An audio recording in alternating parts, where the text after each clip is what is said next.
সকালবেলা বাইরে এসে পোলাটায় মাইসের নানির উড়াইতে, হ্যাঁ? আর একজনের কোনো খোঁজ খবর নাই, হনে বইয়া পিসার বাড়ি খায়। যাইতারে না পোলাটার একটু পিছাইতে?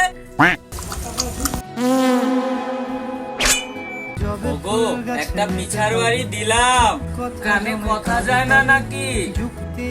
তো কি দিবে দাও? কেন দেব জিজ্ঞেস করবে না? কখনো জিজ্ঞেস করেছি?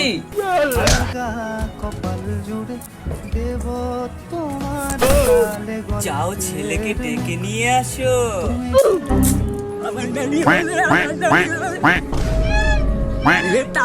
তুই কি খাস? আমি ললিপপ খাই। আমি এটা চুরি করে আনছি, তুই কিনে খাগা। কালু আমার একটু দে রে, আমি তোরে 2 টাকা দিয়া পিসার বাড়ি তাওয়াই মনে ললিপপ খাই। ও মা, কালুর মায়না, কালুরে 2 টাকা দিছে, 5 টাকা দাম ললিপপ খাইছে। আমার 5 টাকা দিও না, আমার 2 টাকা দেই না। তুই জানে এসে ধরনের নারী নিতে যা। ও দিতে তো আয় হায় গোলামের পুতের আমার জীবন কাছে কিন্তু নানি টাকা লাগাই ঠিক আছে। টাটা দিতে দিতে আমি আমার নানিরে উড়াইলাম গোলামের পুতের।